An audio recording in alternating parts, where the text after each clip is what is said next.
Off the Hook Sports. Objective insight, expertise, top guests.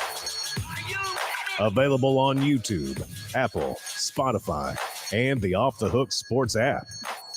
Download now for free. Also available on offthehooksports.com. I compute and obey. Now to Dave Hooker. Ready. On a Wednesday, loaded up, Jay Billis takes a shot at the Vols. Was it fair or not? As always, Ron Slay on a Wednesday. We absolutely love him. And if Rick Barnes is able to advance to the Elite Eight or beyond, is he suddenly one of Tennessee's best basketball coach in its history? And if they make a Final Four run, where would he rank even stacked up against some football coaches? We'll go there. So want to start, though, with kudos to this young man, Caleb Calhoun, who was about as harsh on Rick Barnes as anybody that I've ever been around. And I tell you, in a heartbeat, Saturday night, I was thinking about this, comes full circle. And what I love is somebody that has strong opinions, but is willing to admit they're wrong. And I guess to some extent, we both have to admit we're wrong, because here Rick Barnes is indeed in the Sweet 16. Good morning, Caleb. How are you? Now, I feel like that was a backhanded compliment. I'm good this morning. That's like, hey, Caleb, reminder, you were wrong. It was one of those compliments that when you get halfway through it sounded backhanded, and I tried to fix it, and I couldn't at that point. But so I included myself. No, I was the same way. I was on the same page. Kudos for me and Caleb on being willing to change our viewpoints. Yes, crowds are all excited. They're fired up. And we are with you for the next hour or so. Ron Slay will join us. Did I mention that already? So a lot going on as we're going to talk some Tennessee football. The Vols open spring practice as well. So that's always a good thing. Might have a preview of Tennessee's wide receivers. We're going to try to work in everything we can, but we certainly have to have the one, the only Ron Slay in here. So we'll do that as well. And I can't believe we're asking this question, but how things change in sports. It is time for today's tough question. It's brought to you by our friends at Campbell, Cunningham, Taylor, and Hahn Vision Center. Today's tough question is now. Today's tough question. Take a side. Take a stand. The Dave Hooker Show, a presentation of offthehooksports.com. Rick Barnes in the Sweet 16 should go to the Elite Eight with a very favorable matchup in the third round of the NCAA tournament. Where would that rank him among Tennessee's greatest coaches of all time? We'll start with basketball. It's brought to you by Campbell, Cunningham, Taylor, and Hahn Vision Center. Done locally and done right. I love Campbell, Cunningham, Taylor, and Hahn in Knoxville because their doctors care about you and they're local. Got other vision centers that'll fly people in from all over the place, all over the country to do LASIK and cataract surgery. I don't know about you, but I like to know my surgeon. No glasses, no contacts. I'm golden. So let's start with basketball. Bruce Pearl led Tennessee to the Elite Eight once. Jerry Green was knocking on the door. We talked about that infamous night in Austin, Texas, when they couldn't beat North Carolina because a guy named Julius Peppers came into the game, was completely different than Brendan Hayward. So the list of successful basketball coaches is not really long. Kevin O'Neal stockpiled talent. Wade Houston had a son named Allen. You want to go back, way back. Ray Mears was a legendary marketer and coach. But I'm going to be honest with you, it's a little before my time to tell you that he's a true X's and O's guy. I don't know. But what he did in marketing the sport should never be forgotten. So I ask you, today's tough question brought to you by Campbell, Cunningham, Taylor, and Hahn. Quite simply, Caleb, if Tennessee wins, get to the Elite Eight, are we having a real conversation that Rick Barnes is the best coach in Tennessee basketball history? We're having a strong conversation. I agree. If he gets to the Elite Eight, I think he surpasses Bruce Pearl. Now, Bruce Pearl did win. In stature, yes. Now, Bruce Pearl and Rick Barnes both each won one SEC regular season title. There's caveats to both of them, though. When Bruce Pearl won his, the SEC was in 2 divisions at the time, so you would split the regular season title with the West Division winner, if that makes sense. When Rick Barnes won his, I don't think he should have been given it because Tennessee and Auburn had the same record that year, but Auburn beat Tennessee. But apparently the SEC doesn't care about head-to-head. If you are tied for the same record, you are co-champions at the end of the year. You both get to win it. So it's hazy either way. Here's where it's a difference. Rick Barnes won an SEC tournament. Nobody else since Don DeVoe has won an SEC tournament at Tennessee. And that's a huge deal to win it. I know we talk about the conference tournaments are throwaways, but that is a tournament championship trophy that you win. Yes, you take that and you put that in your trophy case. Exactly. And Rick Barnes got that, and he had Tennessee at number 1 for 3 weeks. Bruce Pearl had them at number 1 for 48 hours, and he has a 30-win season, just like Bruce Pearl had one 30-win season. So I think he surpasses Bruce Pearl. The question does become Ray Mears. It was a different time. Ray Mears, as far as I'm aware, only made it to the NCAA tournament 3 times, and they never really made it that far. But what we have to remember is during that time, the NCAA was so outdated, they only took the conference tournament champion for the longest time, or the conference regular season champion. And that's why I think this. There was a point in college basketball where the NIT was more high profile than the NCAA tournament because of that stupid thing they were doing with. To me, Caleb, comparing Barnes and Mears is like comparing Fulmer and Neyland.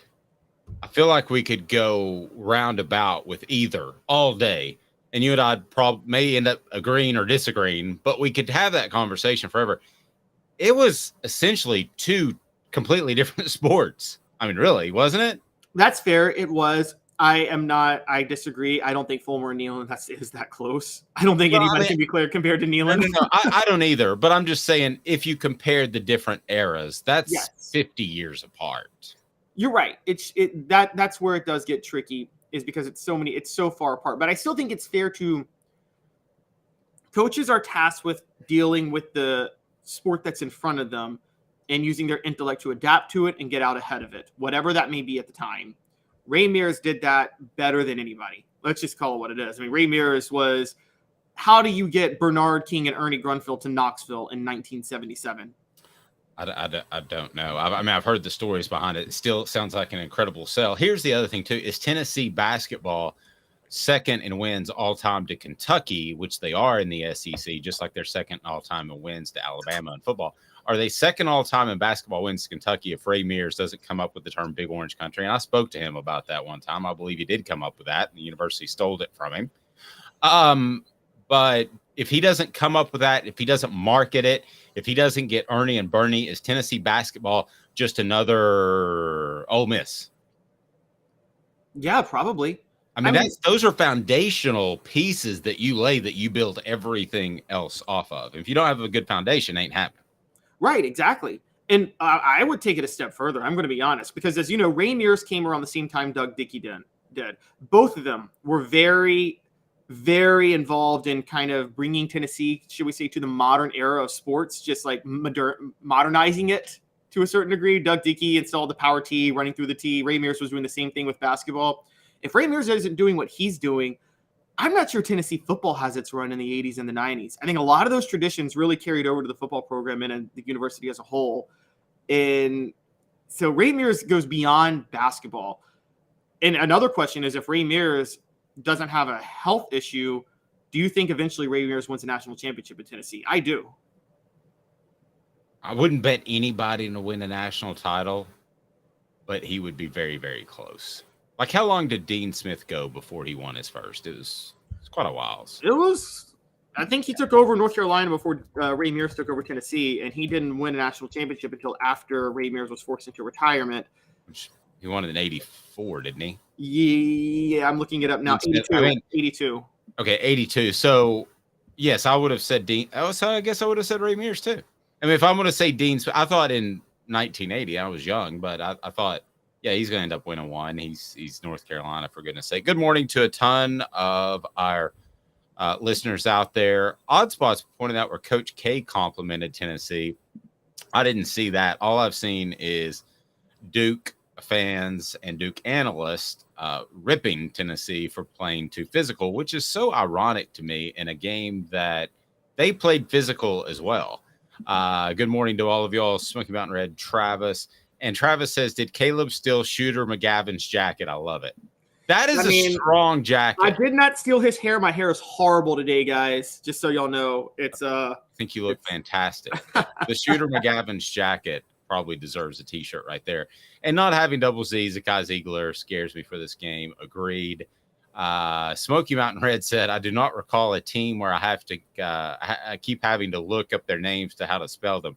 Trust me, I can definitely identify with that as we write about a lot of Tennessee basketball on Off the Hook Sports. So at the end of the day, would you have him surpassing Bruce Pearl number 2 to Ray Mears? Yeah, I'd have him surpass Bruce Pearl. He'd be number 2 to Ray Mears. And people are going to say Bruce Pearl did more in fewer years, but it's Bruce Pearl's fault he only had 6 years. I mean, that's on Bruce Pearl. That's not on anybody else. So Okay. One quick thing I want to throw in, because the Coach K thing that was brought up, that is true. I actually have to give some credit to, as much as I've criticized Duke fans and Homer media, the same way I criticize Alabama fans and Homer media, I give Nick Saban props. Coach K, he basically said Tennessee was a bad matchup for us. They played more physical.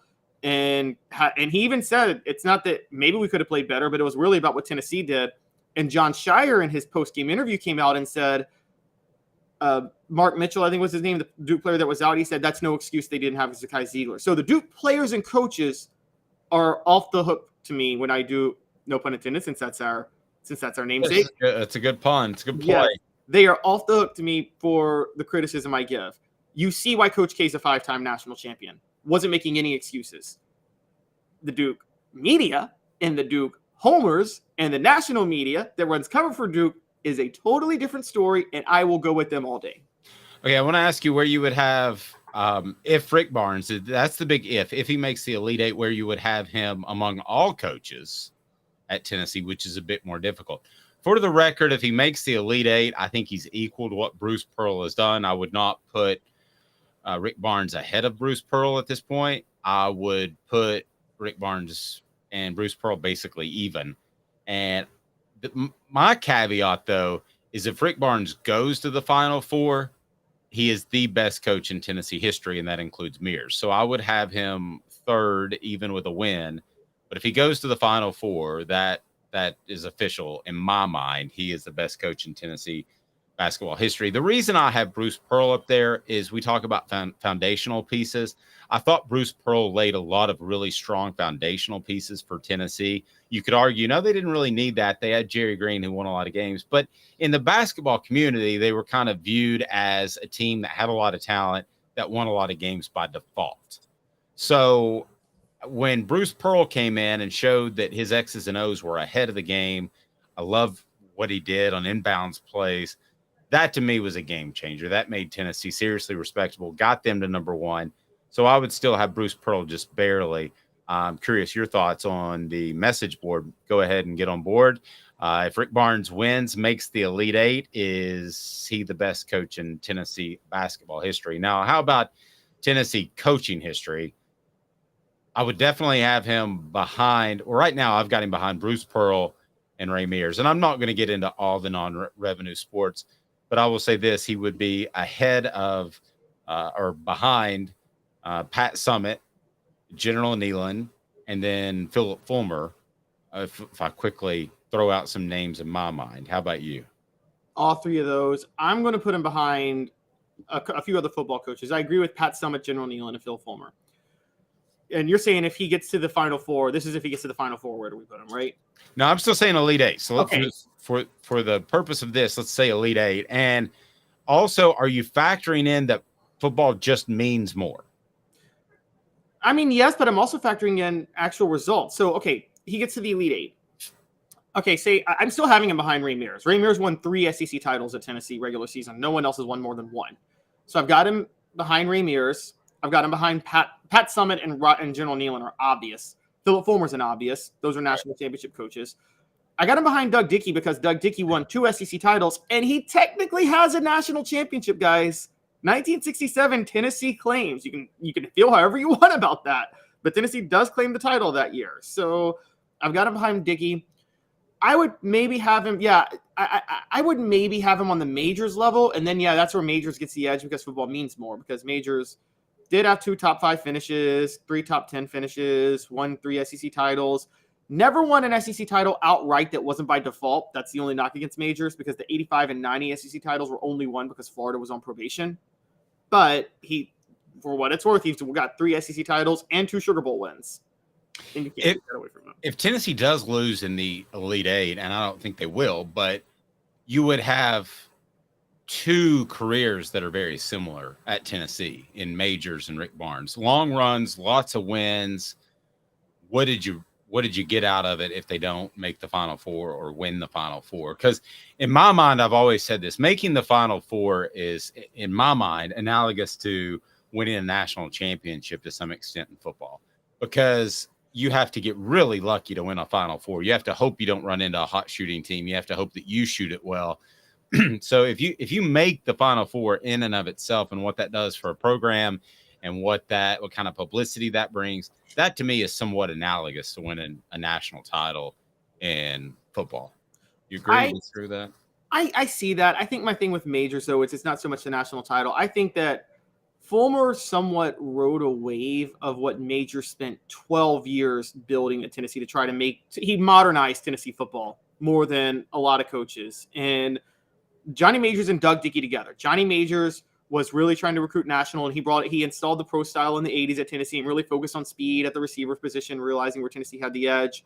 And then Doug Dickey using his connections to make sure Tennessee scheduled national games before national TV was a thing. I think those 2 things really set the tone for Tennessee in the 90s to do what it did. And I can't, you talk about Bruce Pearl laying the foundation. I'm that way with Johnny Majors. I can't take away the work Johnny Majors did, the state of the program that Tennessee was in when Johnny Majors took over, and the work he did to really just completely revamp it. I can't take that away from him. No, that's fair. Portions of the program brought to you by our friends at Zool Beer Company, xulbeer.com. That's xulbeer.com, and Zool Beer Company is absolutely fantastic. Worldwide award-winning craft beers, and they also have parking downtown. You just don't see that a lot. That's Zool Beer, xulbeer.com. Excuse me. Again, worldwide award-winning craft beers, parking downtown, great panoramic view to hang out and have a good time. More after this. He's Caleb Calhoun. I'm Dave Hooker. 2 minutes off the Hook Sports. Family has been creating jewelry since 1986, each piece unique with a story all its own. I'm Rick Terry with Rick Terry Jewelry Designs.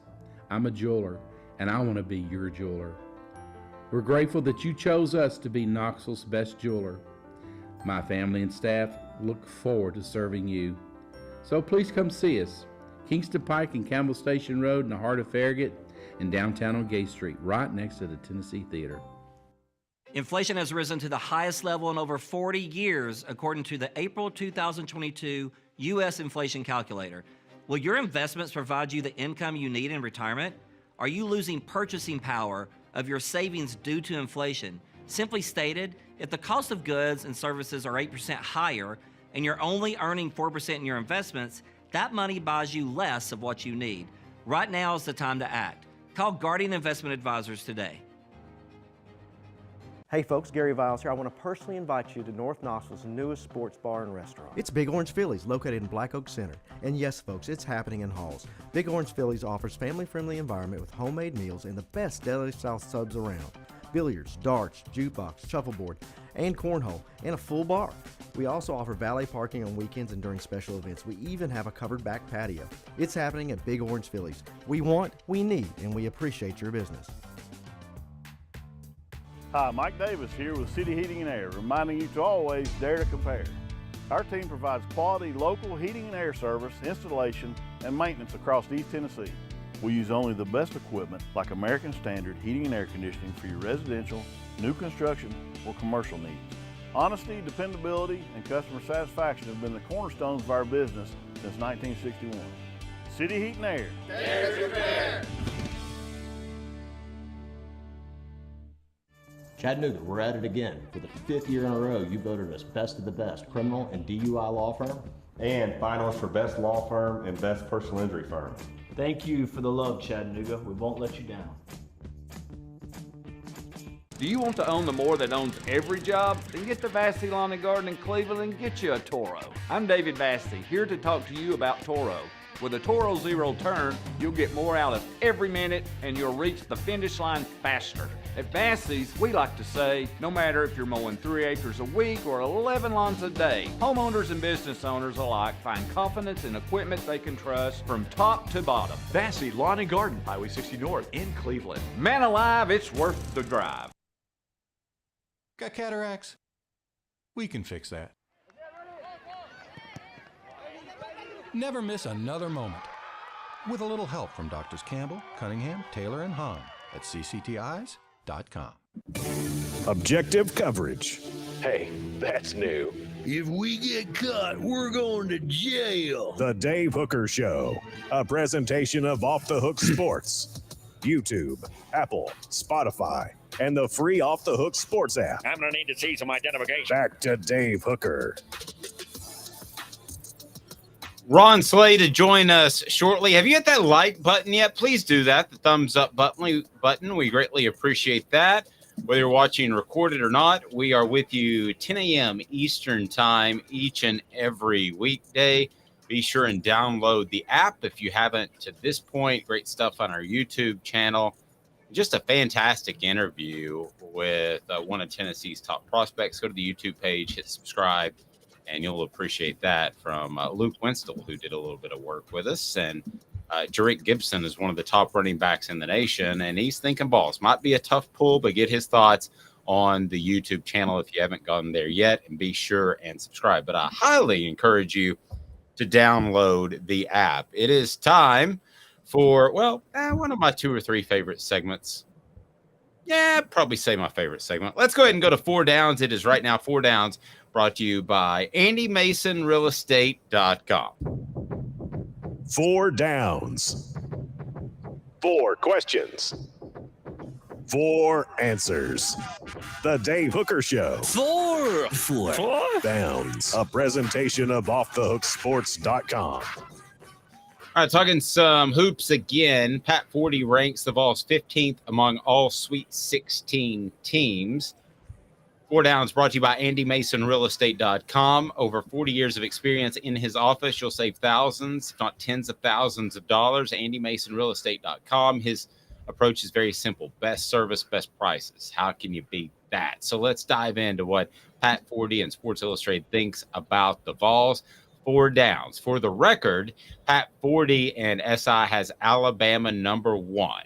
So I ask you, first down, is Alabama truly the number 1 team in the nation?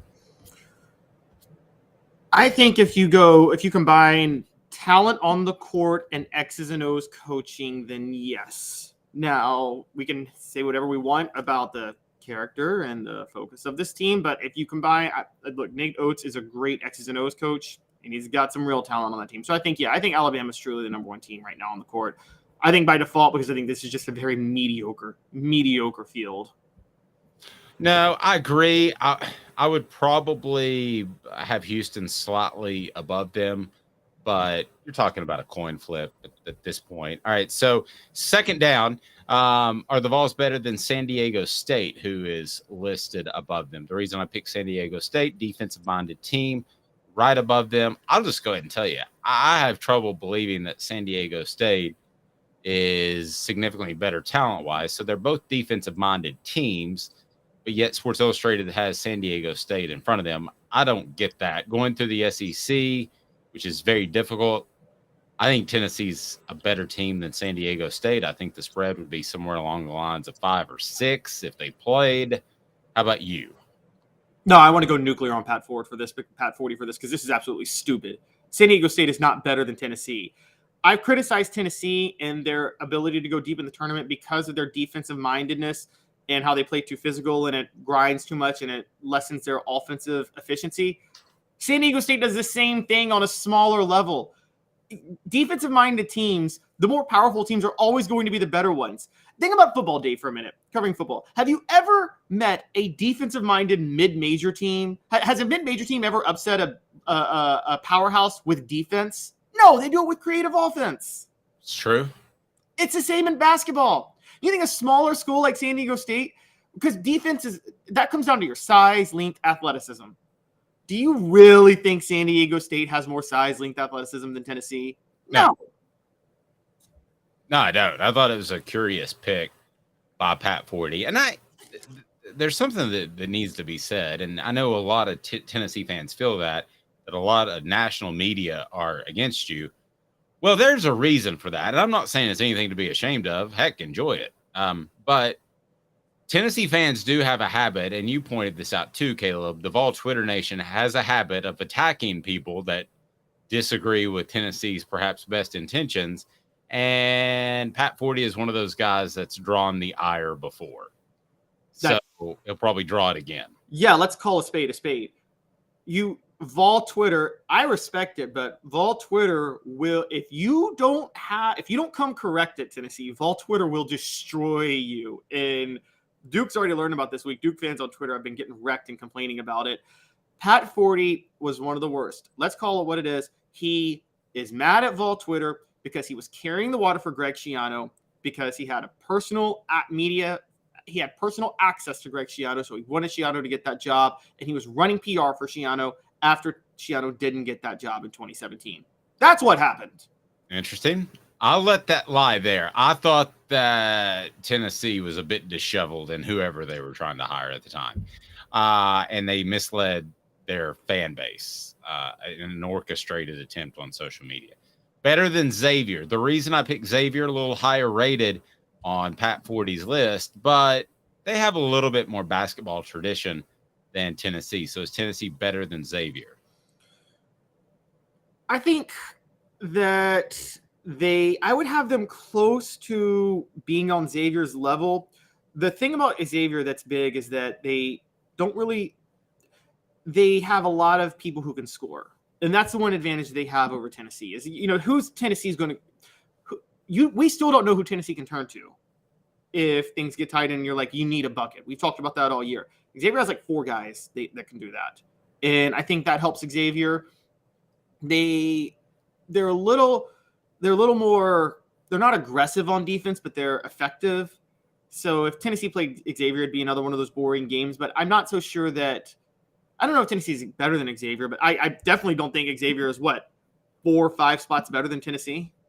No, and we get to that upper level when you kind of get on his list beyond about 9 or so. That's Michigan State, and that's a group that has some really good coaching. Xavier comes in at 12. The reason I picked them is because that's about where I would have Tennessee, the 10, 11, 12 mark, maybe even 9, because I think there are 9 teams that either because of their coaching or their history in the tournament, they have a bona fide advantage. But I don't think it's 11. I don't think it's 12. I don't think it's 13. I don't think it's 14.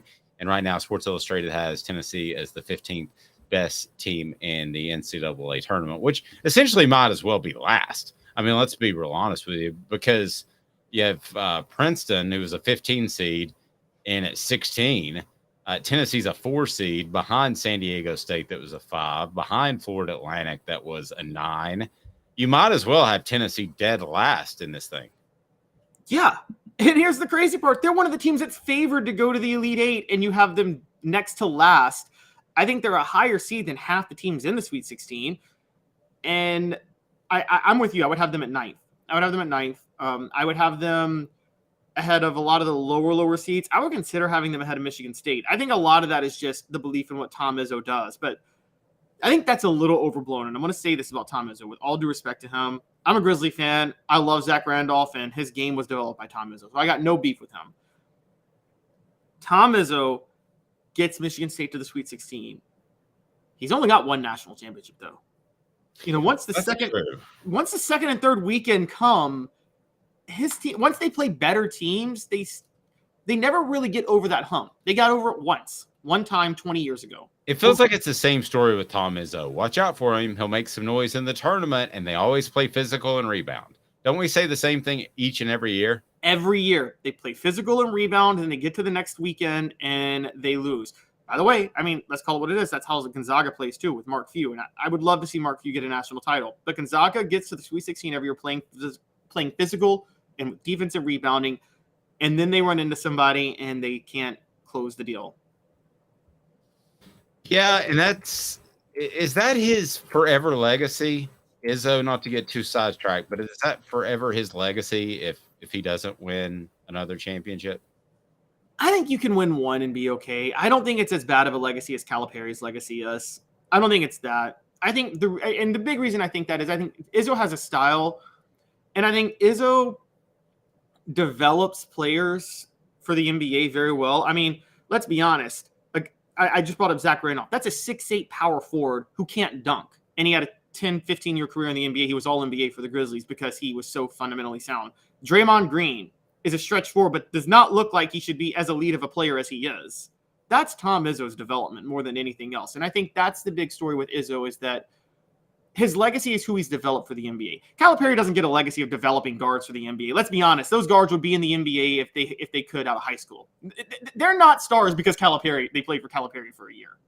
If that makes sense. A couple of quick notes that everybody seems to love Vol Twitter and their ability to attack national writers. I don't know if Ron Slay loves that or not, but Ron Slay, Vol Twitter is a thing. It is something that some national writers must be wary of if they're going to write something about Tennessee, right? Yeah, I listen. I got a Vol. I got a tent sitting outside Vol Twitter. I'm like, you know how they do Coach K, Coach Krzyzewskiville. That's me. I'm sitting outside Vol Twitter. I can't wait to get my ticket. I'm always camped out. You know what I mean? As soon as the doors open, I fly in there. I love it. That's home. That's my home away from home. Being able to get into Vol Twitter and have just run rampant because it's endless. It's endless. It's endless drinks. It's endless food. It's endless money. Like, your tokens never run out. You can play all the games involved to it. I love it. I love it. Hit that thumbs up button. We love Ron. Ron Slay's appearance brought to you by Zach England of Best and Brock. Zach's got your back, personal injury attorney in the Chattanooga area that you just can't get anywhere else, and you can go toe-to-toe with those insurance lawyers. All right, Ron, we were having this discussion. Whose career would you rather have if it ended right now? Tom Izzo, John Calipari? Oh. I'm gonna go. I'm probably gonna. That's tough, man. I probably go Izzo. Because it just feels. I'm a family oriented guy. You know, I like to have that loving feel, that pick up the phone call. And I ain't saying Cal don't have this. It just feels like I can call Izzo and he gonna answer anytime. You know what I'm saying? And he's not, and he gonna tell me, man, hey, I can't help you on this one, but call me back and I'll get you together. Or you're gonna make it happen. Cal, I feel like sometimes Cal's phone will go to voicemail. I think it has a couple more important things to do than talk to a former guy. I think Izzo will make time. You know what I'm saying? So, and then I just, as far as like the career, being at one school like that, man, and just keeping your feet planted. Like, of course, he went other places, but keeping his feet planted right there and what he's created at Michigan State. You start talking blue bloods, and man, even though Michigan State isn't a blue blood, there's someone that's always in the vicinity, you know, and always there. So, I love what Izzo's done, man, and I love the way he comes out, speaks for his players, and more than anything, I love how he admits when he's wrong. I think that's one thing like that you can carry on. I love a man that a person that can admit when they're wrong, man. That's all right for me. Speaking of admitting when they're wrong, Caleb, you gonna make me start growing my beard. What's going on? You going caveman on us? What's up? And somebody pointed out he's wearing the Shooter McGavin jacket. Which that was a pretty good line. If we just had St. Patty's Day, I'm mostly Irish. My beard looks Irish, so you know. I like it. Throwing Dude, it out I like there. it. Well, speaking of admitting when we were wrong, Ron, I'll man up. I'll raise a drink to you this time. I didn't do the I'm not going to do the Dr. Evil sip tea this time. You got me. I saw you having a little bit of fun on Twitter over the weekend. So I will allow you to direct your Vol Twitter at me, but I'll say you were right going in. This was a good matchup for Tennessee with Duke, and I didn't think about it until you called me out on it last week. That even though I have concerns about Tennessee, Duke wasn't the team to expose those concerns. And I got to I just wanted you to elaborate on it because you nailed it. I think a lot of it though, Caleb, and this is to, like the media that have had a problem with the way Tennessee played, even though they've watched the Tennessee games all year long and they know who they are. I think when you get to this, once you get to March Madness, it's a different type of light, man. It's a different type of light. It's a different kind of whistle that's going to be blown. And then you got to imagine the era that we're playing in when you got these super seniors and guys that got the COVID year and the transfer portal and all of that. I imagine it like me being an 8th grader wanting to go play with the high school kids, or me being a high school guy wanting to go play with the college teams. You know what I'm saying? As soon as I get on the court, regardless of how athletic I am, skilled I am, the first thing they're going to do is put a forearm in my chest and make me feel them. You know what I'm saying? Like, that's just what it is. Like, and they're going to say, hey, young fella, that ain't happening in here. Like, that look good with your peers that you playing with, but we old over here, man. And we ain't doing all that jumping around, flying, and all. No.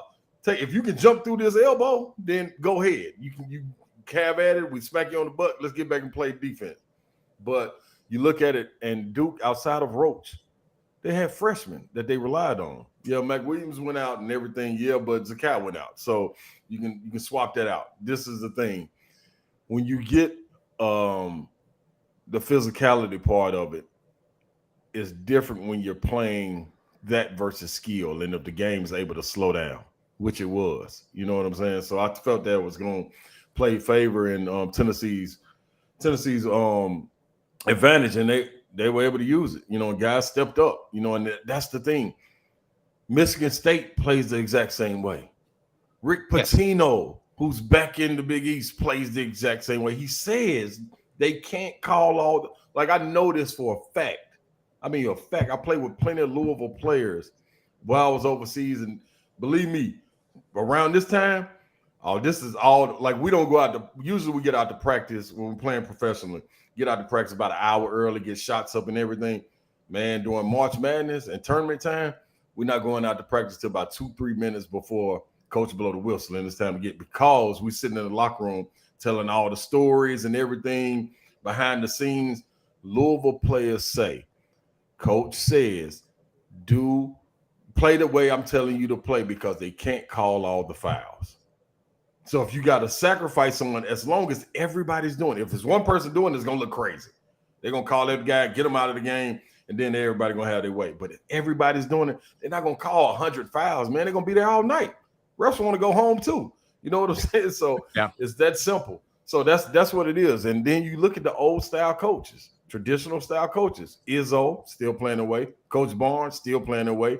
Not the new era guys. You won't see that from the guys that want to get up and down, like a Nate Oates. You won't really see that. You know what I'm saying? So it's going to be different, man. And as long as you can impose your will on the game, you got a great chance of advancing. Ron, as far as the actual calls, I didn't think they necessarily benefited one team or the other. I think Tennessee's deeper bench benefited them, which I think is kind of what you're saying, right? Yeah, but without question, I don't think it was officiating at all, because I think the fouls that were fouls got called. Like, Euros, which they kept pointing out, Euros putting a forearm in the guy's chest. They called the foul. That was a foul. Okay, let's move on. You know what I'm saying? He ran because a shot was being shot from the corner. The best side to rebound from when a shot from the corner is the opposite side. Filipowski was standing right down the opposite side, unattended to. Euros coming down in transition, went to box out. That's what you better do it. You know what I'm saying? Are you gonna be sitting down on the bench? So that's a part of it, man. And that's what I think. And I also say Duke matched it. Like, they were physical as well. Like, that's what you're supposed to do. If you don't, you're gonna get ran out of the gym. And I'm all for it. The reason being, because I call it when I call it how I see it. Kentucky pumped Tennessee up on Rocky Top, Chris Lofton's jersey night. It ain't no ifs, ands, or buts. You go away from it and you ask the guys in the locker room, they say, we didn't match their physicality. Kentucky came out and gave it to us. It's the same exact thing. Nobody had a problem with it then. We were praising Kentucky. Yeah, they're back on track. Ooh, look at them. Sheboy, Chris Livingston. What's the difference? What's the difference? Let me ask you that, Ron, because it sounds like what you're saying a little bit is if Michigan State can get away with it, other teams can get away with it. Yeah. Sounds like there's a difference between the haves and the have-nots, so to speak. So, but Tennessee's been knocking on the door for a long time. Yeah. At what point do you knock on the door and you don't get thrown under the bus by, in this particular case, some of the national media? I mean, how long do you have to knock? It's been like 20 years. Yeah, I know. I guess till you advance and you win the big one, I guess then it'll stop. Then I mean, it'll really stop. is. But I that's mean, it. honestly, is that it? Do you have to win it all or make the Final Four to get people off your back? I believe so, man. And I think you look at it, and it's also not only the way Tennessee plays, it's the way Rick Barnes coaches. You look at his Texas teams; they were the same exact way. You look at James Thomas, who I played against when he was at Texas. You talking about physical? Lord have you, man. The man taped his wrist, both wrists, to come out there and play basketball. Why you need both wrists taped? How you gonna shoot? This ain't football. What are you doing, JT? That's my man, $100,000. But he knew it. He was like, man, this what I might have to do. Dirty it up, not dirty it up, but play physical because I'm gonna get every rebound. He got the same traits that Tobe Awaka has. Have you ever seen one person box Tobe Awaka out?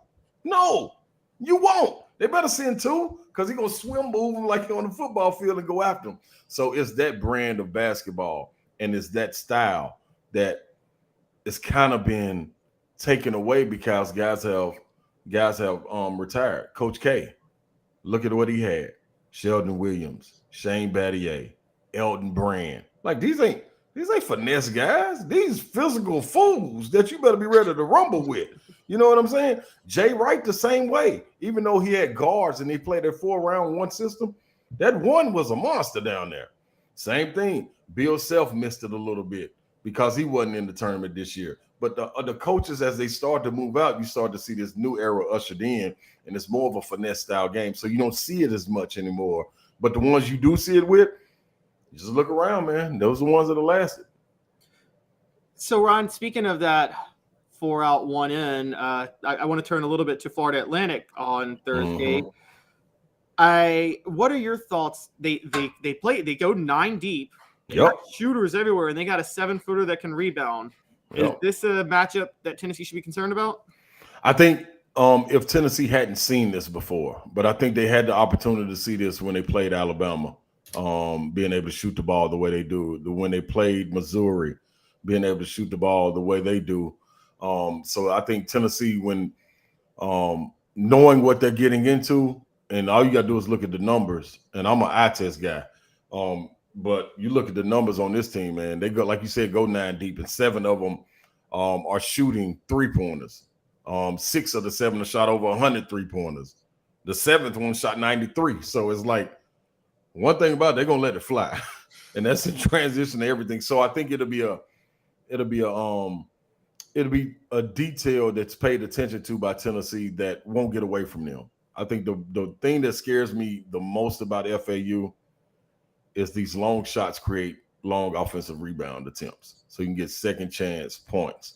If you're trained instinctive to close out and challenge the shot on your feet, turn and box. If you go away from that one bit and you run by the guy, you know, to try to leak out a little bit, or you don't come back and everybody, 5 people rebounding, you get those second attempts. They shoot enough to, they're not going to keep missing.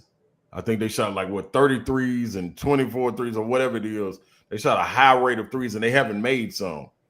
At some point, FAU's going to make some threes. So you can't give them that opportunity to take second chance 3-pointers or you could be in trouble.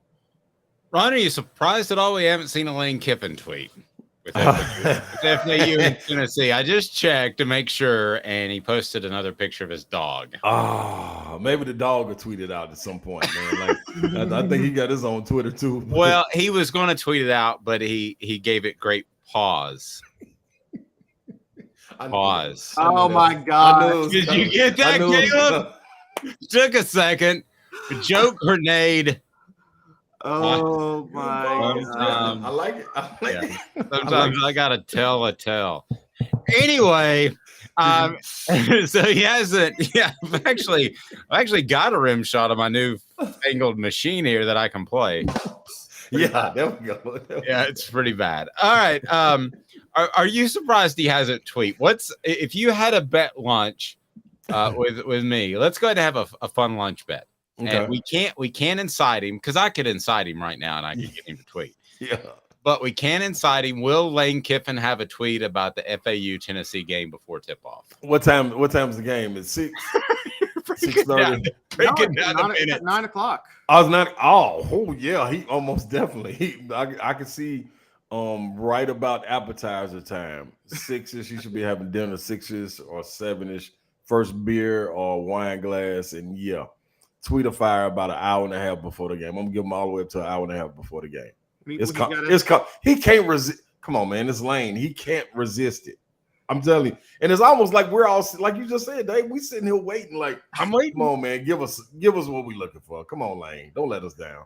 Yeah. He I think he is such a savant with football. Maybe he doesn't realize it until the night up. But I could say, I'm going to predict a tweet coming out at 8 p.m. Eastern time. Maybe he doesn't tweet as much in the offseason because, I mean, he's a single guy now. Mm-hmm. We know his face, and he's I don't super think busy. Lane has ever been a completely single guy.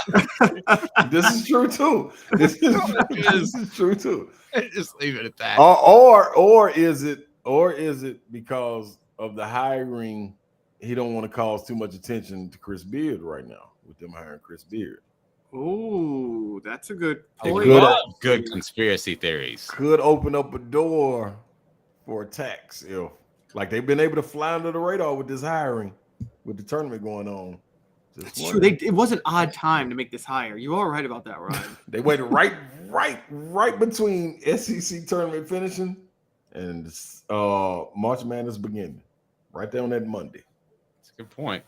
Hey, let me ask you this question, and it kind of put you on the spot a little bit. But if Rick Barnes was able to get Tennessee to the Elite Eight, that would match what Bruce Pearl did. That'd be something that Jerry Green wasn't able to do. Mm-hmm.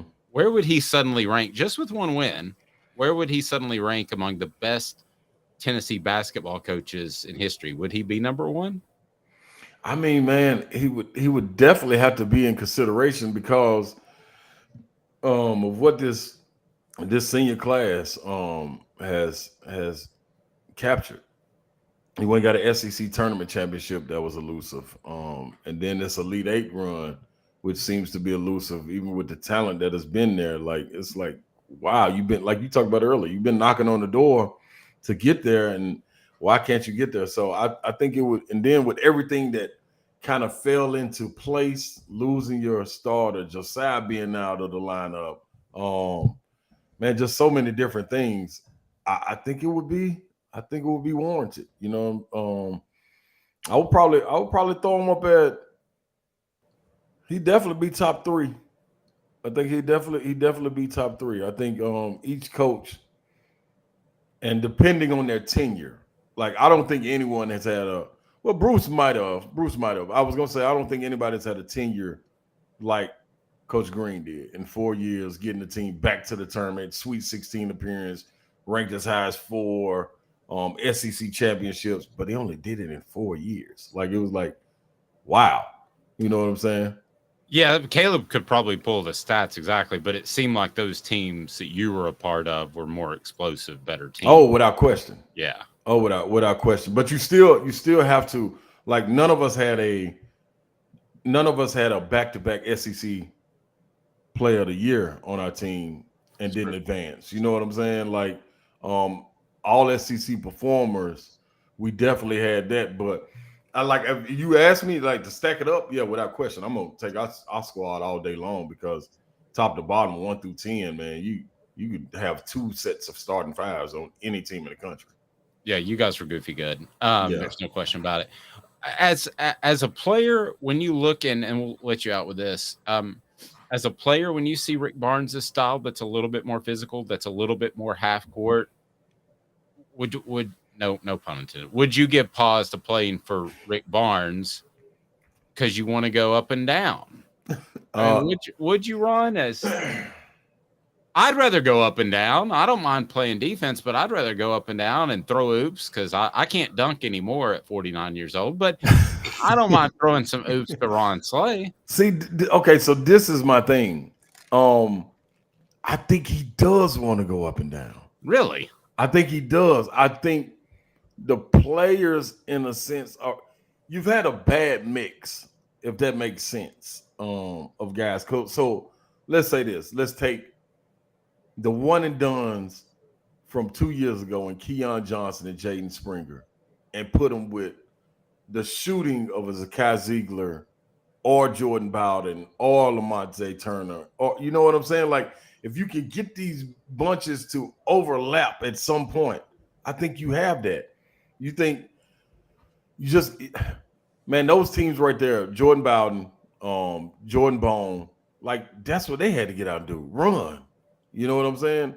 That's what I think he wants to do, is just you get guys that I believe not sure of themselves to the point and living up to the expectations all the time, if that make any sense. Because imagine if Olivier could shoot the trailer three. If he could shoot the trailer three, this is a totally different ball game. It opens up the floor for dribble penetration. Imagine how many open threes he would get. I would love to play in this system. Oh my God, give me this all day long. That trailer three will be fired up so quick because nobody guards it. You know what I'm saying? Nobody shoots the trailer three as quickly as Ron.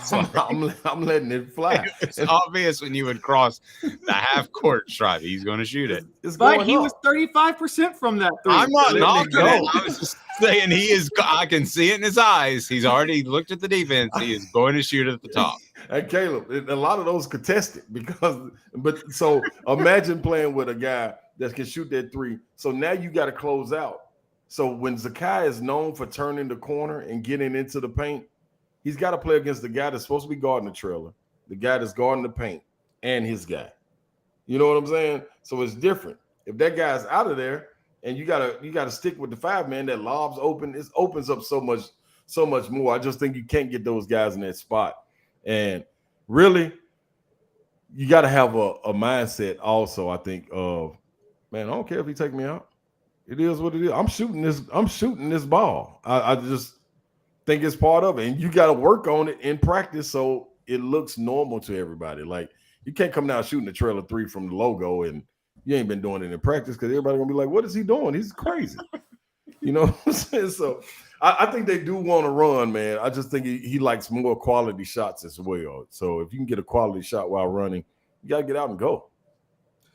Ron, Caleb, take it away, but I got to mention this. Smoky Mountain Red said Chris Lofton was inspired by Ron, an inspiration for Tennessee basketball for all time. That's what I'm talking about, Smoky Mountain Red. You know your history. That's what I'm talking about. that second E logo three, that was me. Ryan, wanted to jump in before we let you go about, I know you tweeted about it yesterday, but what does it mean to you as a personal friend of his, of John Henderson getting into the Tennessee Sports Hall of Fame? I think, you couldn't have a more worthy person, two-time All-American, Outland Trophy winner. What does that mean to you, just who knows him as a friend? Man, it's amazing, man.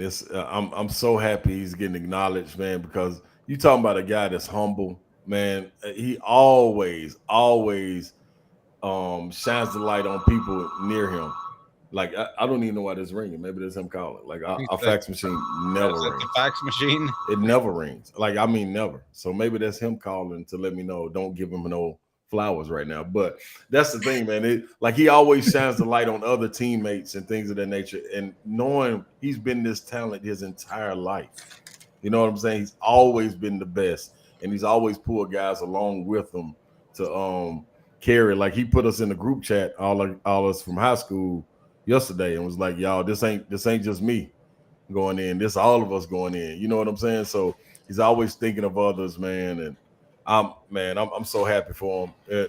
I'm so happy. So I think he's gonna let me be the guy to introduce him. Really? You know what I mean, yeah. Then to the Hall of Fame. So that's gonna be a cool experience. I always looked up to him, man, as the big dog, and he is. But man, he always kind of carried me with him, and motivated me while being able to watch a guy like him. Are you nervous yet about the speech? No, I can't wait. I'm trying to think what stories I can tell that'll be okay. That'll be okay. I'm trying to envision Ron Slee if you had chosen to play defensive end next to John Henderson, how intimidating that would have been. See, for hey, Gainsborough, John Henderson, and Ron Slade. oh, it would have been serious. But see, I didn't want no parts of that defense. Like, you could have kept me a tight end or something, and I would have did something. But no, they get too rugged, man. I had to watch them all the way through high school. They wouldn't even try to block him. The ball would be snapped, and they would dive straight at his ankles. Like, this is in high school. I'm like, dude, what? How you gonna do this, man? Like, and it's crazy. He got through it. I don't know how he got through it, but he did. Ron, the last thing, you like Tennessee to win against FAU? I do like Tennessee to win. I think they're gonna be paying attention to detail, get to the shooters, challenge, and not give up second chance shots, and do the same thing. 9 turnovers or less. They do that and don't allow this team to get out and run. And they got to show FAU got to show they can go rebound on the defensive end to get the rebound to get out the run like they want to do. You got to be able to impose your will again. Have guys going to the boards like Julian Phillips. That was humongous. Him going to the boards, Josiah Santi going to the boards. Like, that's different, man. When you got to get 5 bodies accounted for and able to get back, you got something good. So, yeah, I got him winning. Ron Slay, you can check him out on 104.5 The Zone with Brent Doherty and Don Davenport. He does a great job from 3 to 7. If you're in the area, certainly check it out. Ron, have a blessed day. We always appreciate it, buddy. Yes, sir. See, keep the beard, Caleb. Keep the beard. Thank you. As long as you can do it, it's not all white. I tried mine in December, and it was all white. White and red. That ain't. Thanks, buddy. I appreciate it. Stay tuned. More after this. He's Ron Slay for Caleb Calhoun. I'm Dave Hooker. We get to some of your comments on the message board. And also, we remind you need to check out crafttreats.com, crafttreats.com. Use the promo code Off the Hook. That's the promo code Off the Hook. And you can get their CBD-infused pet treats that will help with your pet's digestive issues. Perhaps they've got the arthritis issues in their hips. Certainly helps my pet, or social anxiety issues as well. All of that, crafttreats.com. Use the promo code Off the Hook, promo code Off the Hook.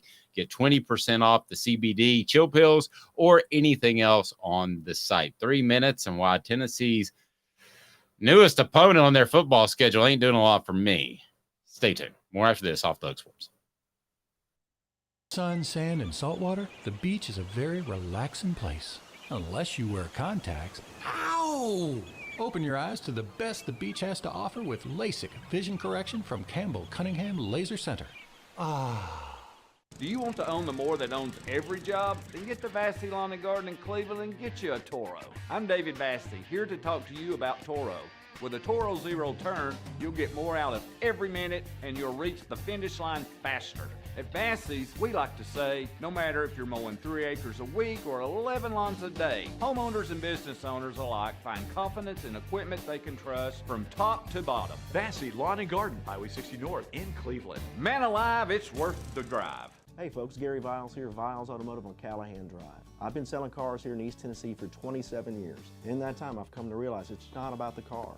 It's about you, the customer. So I'm here to take care of you just like family. Good credit, bad credit, you name it, we can get you taken care of. If we don't have it, we can find it for you. We go across the country to get any vehicle that you want. And here at Viles Automotive, we don't believe in fake numbers. We just give you great deals. And as always, we want, we need, and we appreciate your business. Hi, Mike Davis here with City Heating and Air, reminding you to always dare to compare. Our team provides quality local heating and air service, installation, and maintenance across East Tennessee. We use only the best equipment like American Standard heating and air conditioning for your residential, new construction, or commercial needs. Honesty, dependability, and customer satisfaction have been the cornerstones of our business since 1961. City Heat and Air. Dare to compare. Chattanooga, we're at it again. For the 5th year in a row, you voted us best of the best criminal and DUI law firm. And finalists for best law firm and best personal injury firm. Thank you for the love, Chattanooga. We won't let you down. Our family has been creating jewelry since 1986, each piece unique with a story all its own. I'm Rick Terry with Rick Terry Jewelry Designs. I'm a jeweler, and I want to be your jeweler. We're grateful that you chose us to be Knoxville's best jeweler. My family and staff look forward to serving you. So please come see us. Kingston Pike and Campbell Station Road in the heart of Farragut, and downtown on Gay Street, right next to the Tennessee Theater. You're listening to The Dave Hooker Show, a presentation of OffTheHookSports.com. The internet is full of pictures of each and every one of you. Available on YouTube, Apple, Spotify, and the Off the Hook Sports app. Download now for free. Is there nothing you people can't do? Also available on OffTheHookSports.com. All right, so I'm just going to go ahead and take it to the next level. Let's go ahead and tweet Lane.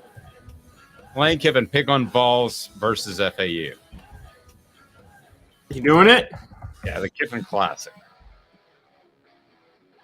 All right, let's see what he says. Better than the White Bowl, like I suggested yesterday with with Danny and Brian White at each school. Yeah, I suggested at one point because Brian White is Danny White's brother. So I suggested to Fred White way back in the day that we do a show called The White Way. That's his last name. He wasn't too crazy about that one either. That one didn't get very far beyond the boardroom desk. Oh my gosh. Y'all, I don't know if you've ever watched Modern Family, but Phil played. They go to family camp and they're all on these different teams, and Phil's all the teams are coded by color, and Phil's on the white team, and he's like, "I'm predicting total white domination this year." It's not. Got to be careful with what you say nowadays. And in this woke world, there's a debate ongoing about ESPN showing women's tournament basketball games. We might discuss that a little bit tomorrow, but this just in. ESPN's also carrying the tournament. And it was also on a Tuesday night where there was no men's NCAA tournament game. It doesn't matter, though, if it's rugby or lawnmower racing. ESPN is going to show highlights from that. Look, I get the annoyance with wokeness over the years, but now there's this like new industry of people looking for reasons to be outraged by wokeness that's just as annoying, quite honestly. Well, yeah. Let's do that tomorrow. Yeah. What the H? Tennessee has scheduled North Carolina State in Charlotte? Huh? What the? What was he thinking? Release the hounds. The Dave Hooker Show. Keep cool. A presentation of OffTheHookSports.com. Brought to you by City Heating and Air Conditioning, cityheatandair.com. Integrity matters when it gets warm, and you may need that HVAC unit looked at. Go to City Heating and Air Conditioning if you're in the Knoxville area. They'll take care of you. I can promise you that. And they'll give you the right assessment of your unit, not necessarily a brand new one that's going to make them a lot of money. No, integrity matters. 50 years in the Knoxville market. Tennessee, North Carolina State in Charlotte announced yesterday. I haven't spoken to you off the air. We specifically at our 5 a.m. production meeting did not speak about this game because I wanted your honest reaction. So Tennessee, NC State, that will be in Charlotte, the Duke's Mayo Classic.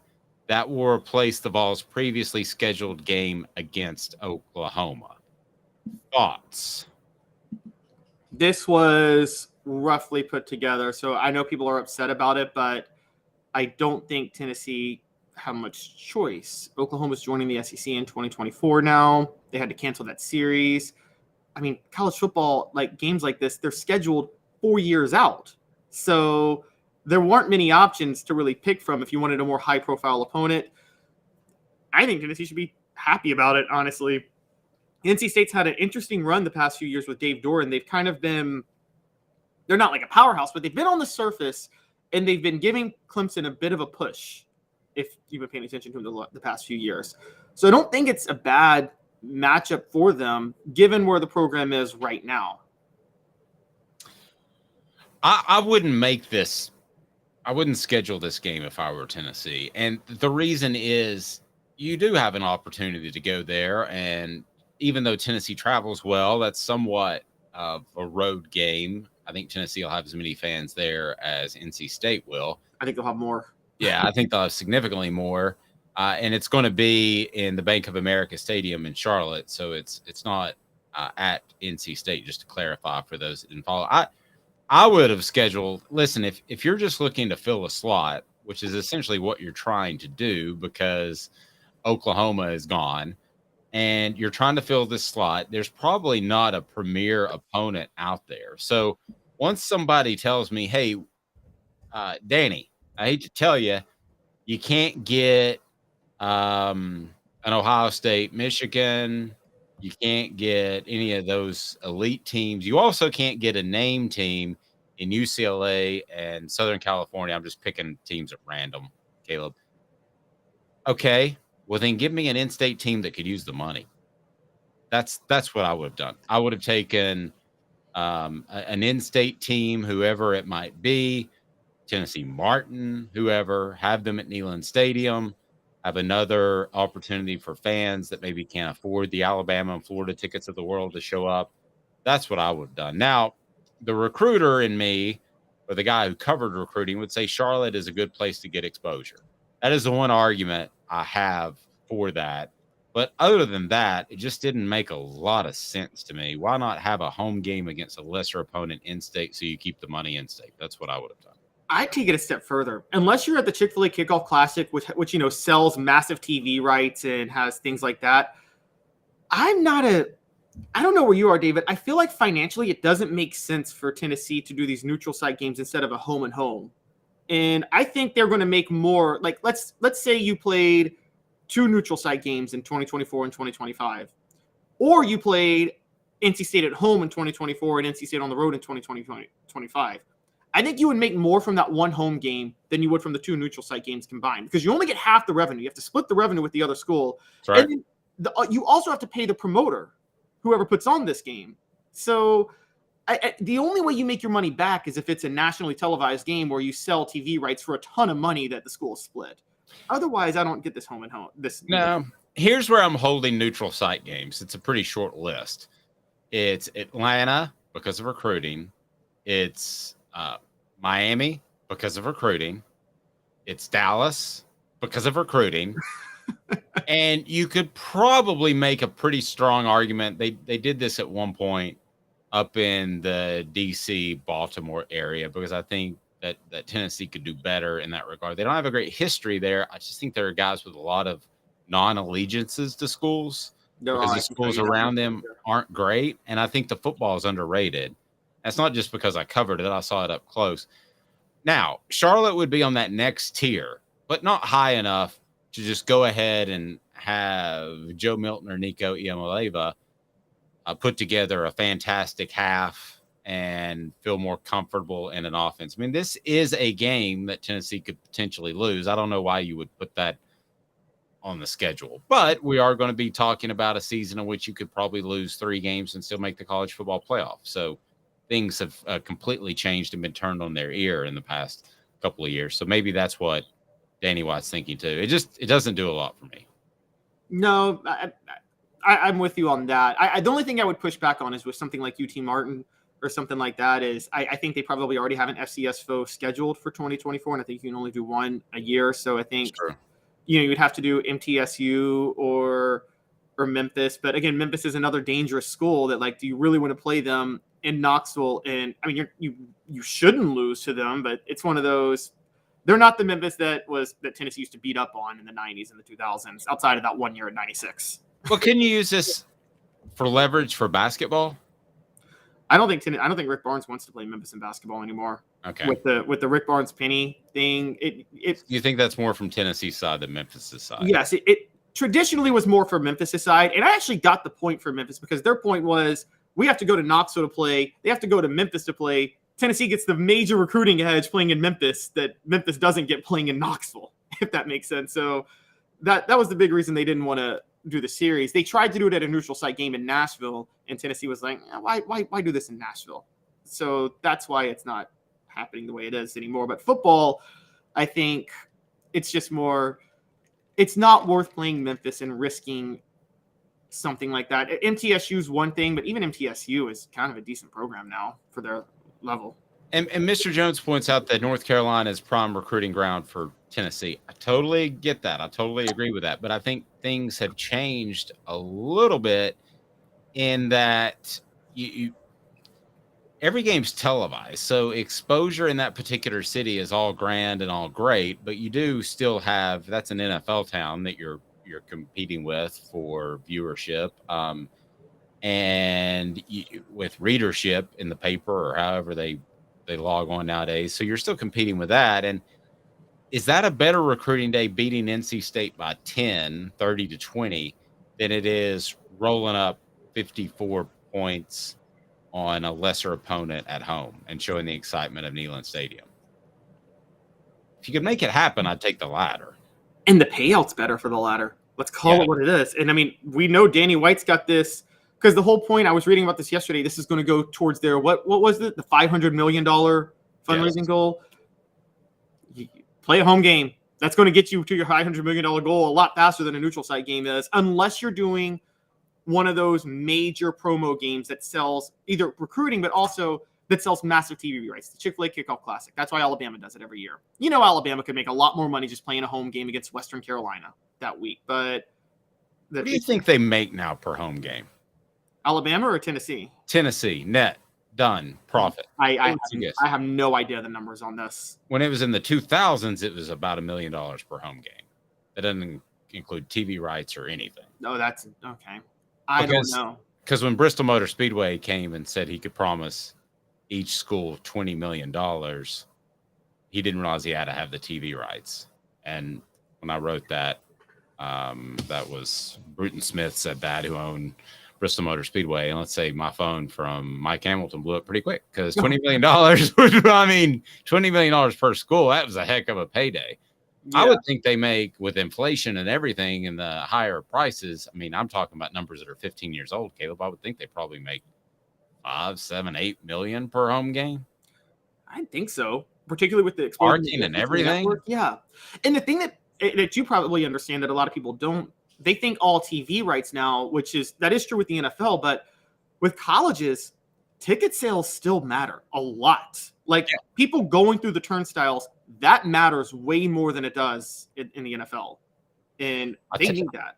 I tell you, I was talking to somebody who had great insight into this, and I agree completely. You know when you're going to start to see the move to the mega conference, unless it happens snap of a finger like we have seen happen with schools going to other conferences. Unless it happens snap of the finger, the first thing you're going to say is you're going to have higher tiers for more successful programs in the college football playoff from the TV money. Like if you win kind of like a bonus for head coaches, if you win a Super Bowl, if you make it to the national championship, your school gets a bigger portion of that TV money. Then it's going to be more natural and easier for those teams to break away, if that makes sense. Oh, that's exactly what's going to happen. You basically prove how Vanderbilt is bringing nothing to the table. Yes. If you're the Big Ten, you prove Rutgers is really not bringing anything to the table. I think what you have to do at that point is, well, Big Ten, they're still selling larger TV rights because of the fact that for some reason networks are still buying based on the market size of where the conference is. I think the thing with the Big Ten is the Big Ten, they probably understand what the SEC understands. The SEC understands that brand size values more, but the Big Ten was like, we can create a bubble that favors us because Fox is going to be so stupid. They're going to think that there's more valuable us being in LA than it is us just having a more big name program attached to us that has more followers. And so the Big Ten is cashing in on the stupidity of networks more than anything else right now. And I agree completely. I mean, how many people are watching in LA? Not as many as you would think from the number 2 market in the entire nation. So. Yeah, the Pac-12 championship game had more viewers in Salt Lake City than it did in LA. He's Caleb Calhoun. I'm Dave Hooker. A percentage or just overall? No, just more numbers. People from Salt Lake watch the Pac-12 championship than LA. Yowzers. Yeah, more people like Utah than USC. Utah's a more valuable program than USC. Well, it's been a great Mormon on the program. Have a fantastic day, everyone. He's Caleb Calhoun. I'm Dave.